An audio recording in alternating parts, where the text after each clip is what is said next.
Yes, habari. Karibu Nifunze Tech.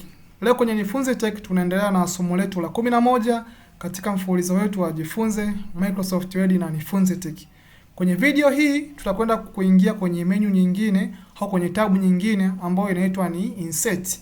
Kwenye video ambazo zilipita tulizungumzia kiundani zaidi, tukaangalia matumizi ya tab au ya menu ya home, tukaona kuna komandi nyingi sana ambazo tuliweza kuzipitia, tukazipitia hatua kwa hatua. Kwa hiyo kwenye video hii tunakwenda kuendelea mbele na menu nyingine ambayo inafuatia, ambayo ni menu ya insert. Menu yenyewe ambayo naizungumzia hapa ni hii hapa ya insert.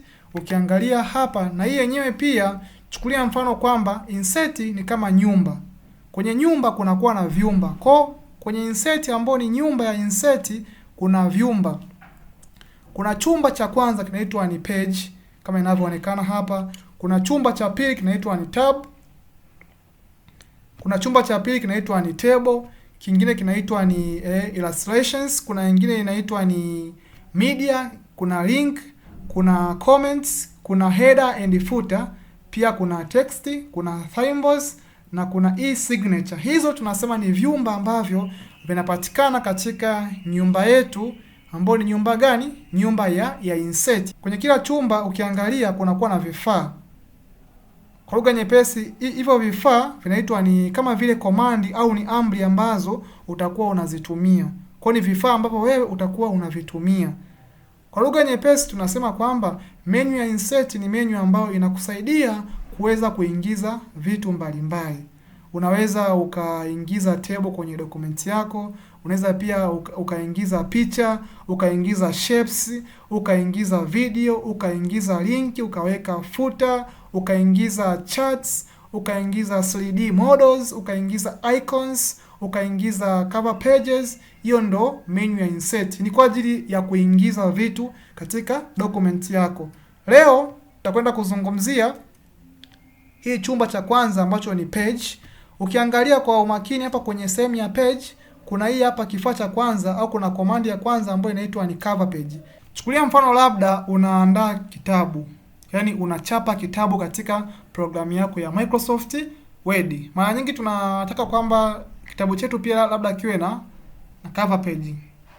Sasa unaweza ukaja kwenye sehemu ya insert hapa, ukaingia kwenye chumba au grupu la pages.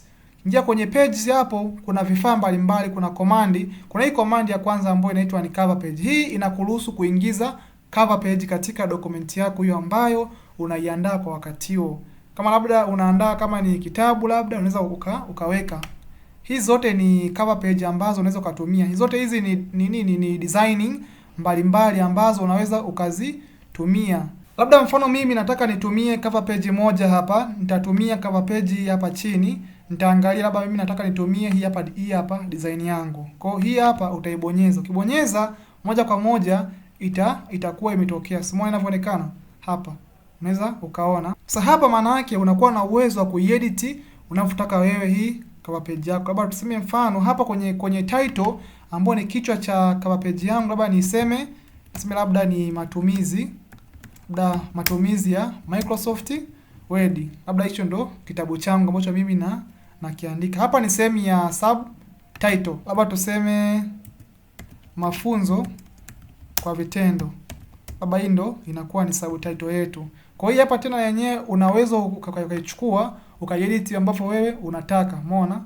Ukaingia kwenye sehemu hapa ya menu pia na yenyewe ukachange baadhi ya vitu ambavyo wewe kwako utaona vinafaa. Umeona? Unaweza ukachange pia mwandiko.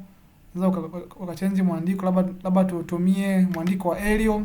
Alafu pia tuweke rangi, labda mfano tuweke labda rangi labda ya kijani. Kama hii hapa unaweza ukaweka.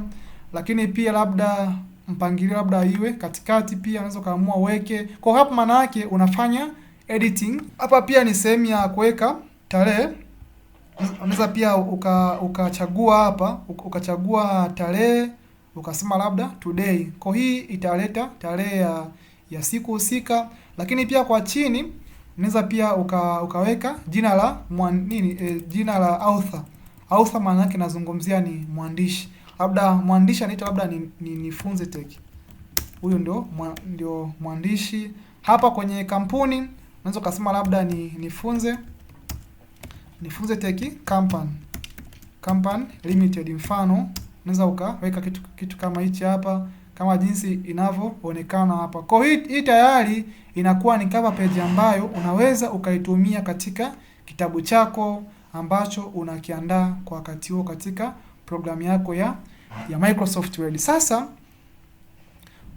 ukirudi pia huku juu unaweza ukaona pia kwenye insert pia kuna kitu kingine pia cha msingi. Kuna hii hapa inaitwa ni blank page.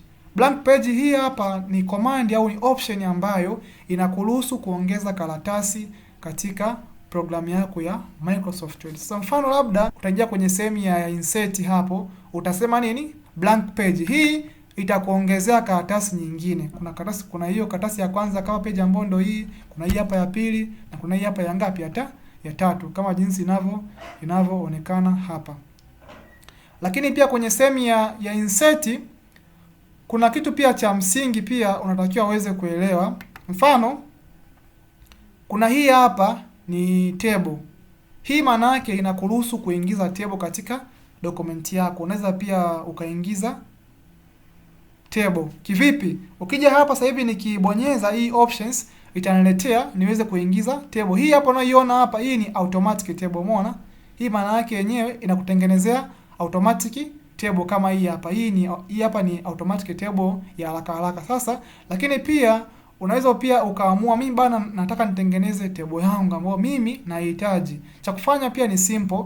Utakuja hapa kama kawaida kwenye sehemu ya insert hapa, utaingia kwenye sehemu ya tab, kwenye sehemu ya table. Baada ya hapo utaingia kwenye sehemu ya insert table, utabonyeza hapo.